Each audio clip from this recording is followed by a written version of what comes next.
कहा महाराज आगे चल करके एक अवतार और आता है। कहा कौन सा अवतार प्रभु? गुरु जी कहा राम का अवतार। कहा राम का अवतार कैसे हुआ? कहा राजन ब्रह्मा जी नारायण की नाभि से ब्रह्मा जी से मरीचि और मरीचि से कश्यप और कश्यप के ही पुत्र हुए भगवान सूर्य, जिन्हें अदिति नंदन भी कहा जाता है, आदित्य भी कहा जाता है। उन सूर्य के ही वंश में, भगवान सूर्य के वंश से ही ये राजा दशरथ इत्यादि ये सूर्यवंशी कहलाए। 66 में राजा मनु के हिसाब से ये 66वें अवतार में और महाराज दशरथ जी का जन्म होता है। अच्छा, अब एक बात और है कि अगर थोड़ा सा सूर्यवंश पे मैं दिव्य दर्शन डालूं तो एक तो समय बहुत हो जाता है। यह सूर्यवंश ही आगे चल करके रघुवंश के रूप में परिणत हुआ, जाना जाता है। इस सूर्यवंश से ही निमि वंश शुरू हुआ है, जिसमें जनक जी इत्यादि हुए हैं। इस सूर्यवंश में ही ऐसे प्रतापी राजा हुए हैं, जैसे कि हरिश्चंद्र जैसे राजा अम्बरीश जैसे राजा। इस प्रकार के बहुत से ऐसे राजा हुए, जैसे दिलीप। अंत में रघु ऐसे राजा रघु के ही अज हुए और अज के पुत्र दशरथ हुए। और दशरथ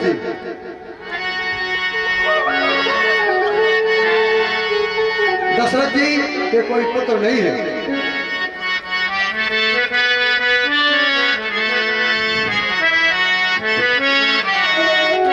तो श्रृंगी ऋषि है वशिष्ठ बुलावा और लागे शोभया। तो श्रृंगी ऋषि वशिष्ठ बुलावा और लागे शोभया।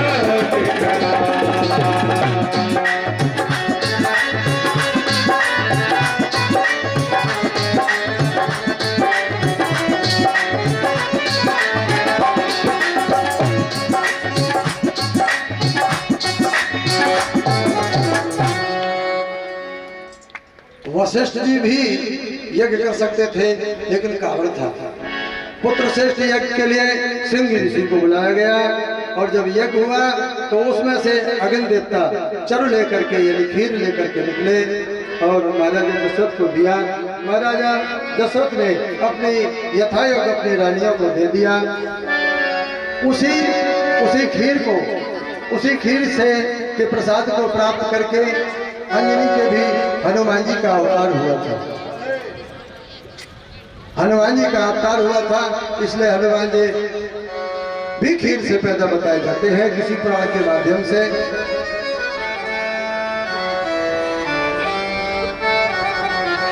समय आने पर तुलसीदास जी महाराज कहते हैं कि नौमी तिथि मधुमास पुनीता स्वप्न पक्ष अब देते नौमी तिथि मधुमास पुनीता स्वप्न पक्ष अब देते। नौमी तिथि मधुमास पुनीता स्वप्न पक्ष अब देते। हरिलाल की जय। अब देखिए, वो नौमी तिथि मधुमास पुनीता, रामायण की एक चौपाई मंत्र है, लेकिन समय देखिए एक बात बताता चलूं, बस यहाँ पर इस चौपाई का अर्थ करूंगा बकाया। नौवीं तिथि है, मधुमास है यानी चैत का मास है, यह बिल्कुल ओपन है। मधुमास पुनीता, अच्छा, और शुक्ल पक्ष है, अभिजित मुहूर्त है। अब हरिप्रीता, ये हरिप्रीता क्या है? ये हरिप्रीता क्या है? तो यहाँ पर हरिप्रीता से अनेक अनेक भाव निकलते हैं, लेकिन एक भाव दे रहा हूं आपको समय के अभाव से। हरिप्रीता का मतलब होता है पुनर्वसु नक्षत्र। पुनर्वसु नक्षत्र इस योग में इसे भी हरिप्रीता कहते हैं। और भगवान का इसमें अवतार क्यों हुआ? क्योंकि हिरण्याकुश का वध ही भगवान ने इस नक्षत्र में ही किया था। जय हो। हिरण्याकुश का वध इसी मुहूर्त में हुआ था, जब भगवान ने उसका वध किया था। तो ये नक्षत्र तब लगा था, हरिप्रीता नक्षत्र, इसलिए जो हरिप्रीता ये नक्षत्र था। चलिएगा, भगवान राघवेंद्र सरकार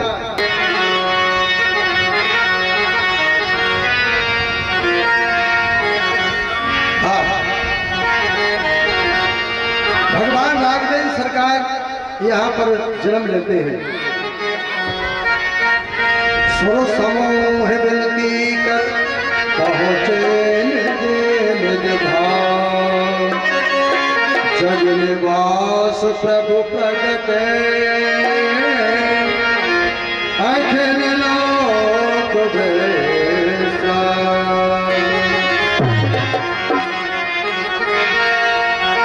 श्री रामचंद्र के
प्रगट कृपाला दीन दयाला कौशल्या हितकारी, हर्षित महतारी मुन मनोहरी, अद्भुत रूप विचारी, लोचन अभिरामा तन घन श्यामा, निधि आयुध भुजचारी, भूषण बनमाला नयन विशाला, शोभा सिंधु करारी, कह कोई कर जोड़ी अस्तित तोड़ी, कहीं विधि करो अनंता, माया गुण ज्ञाना, माया गुण ज्ञाना, गुण मन मुस्काना, प्रगट भयो श्रीकंता। एक विचार आया था, उसमें लिपट गया था, लेकिन समय नहीं है। प्रगटो भयो श्रीकंता। भगत जी क्षमा करना, कहीं मेरी धृष्टता हो रही हो। प्रत्येक प्रत्येक कथाकार कहते हैं कि राम प्रकट हुए अवध में,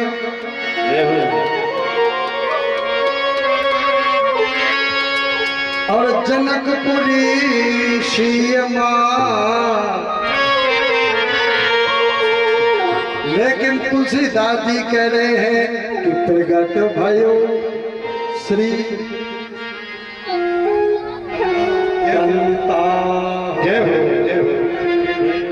तुलसीदास जी महाराज कह रहे हैं कि अयोध्या में श्री जी प्रकट हुई और कंत प्रकट हुए। प्रकट भयो श्री कंता। अच्छा, संसार में जितने भी जीव हैं वो सब प्रकृति से उत्पन्न हुए हैं। हम आज मानस की, आज हम पुरुष की मिट्टी में हैं, लेकिन कभी स्त्री की मिट्टी में हो सकते हैं, इसलिए हमको पुरुष नहीं माना जाएगा। जितने भी जीव हैं ये सब प्रकृति के रूप है, इसलिए स्त्री है। और अगर कंत कोई है तो वो परमात्मा मेरा राघवेंद्र सरकार कंत है। इसलिए कहा तुलसीदास जी महाराज ने कि प्रगट भयो श्री कंता। कहा नहीं, और कोई भी उदाहरण है? कहा हाँ है उदाहरण। कहा हाँ है उदाहरण।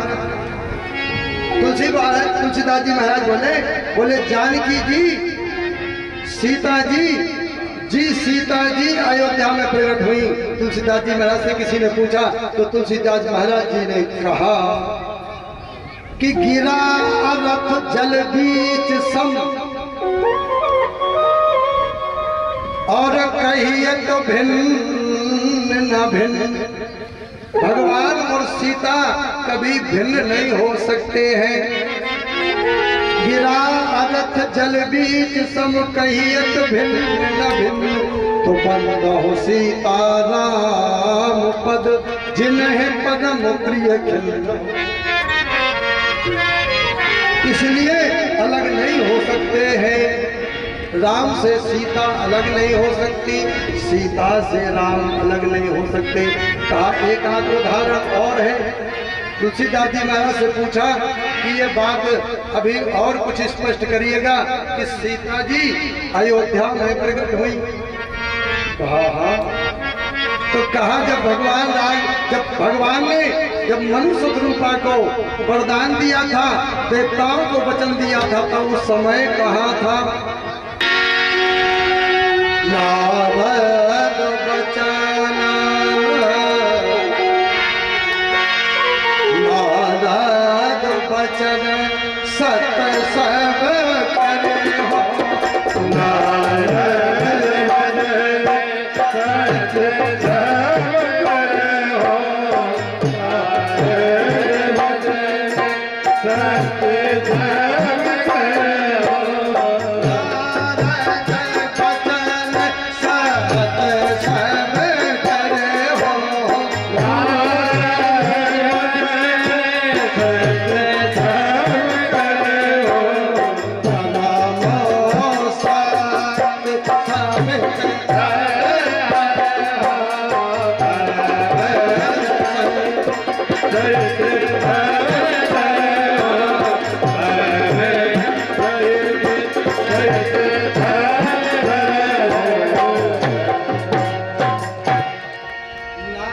वचन सत्य सब कर हो, और अवतार भी लूंगा तो कैसे लूंगा? परमो शक्ति समेत। इसलिए जब परम शक्ति समेत का वचन दिया था तो इसलिए तुलसीदास जी महाराज ने यहाँ लिख दिया कि प्रगट भयो श्री कंता। बोलिए राघवेंद्र सरकार की जय।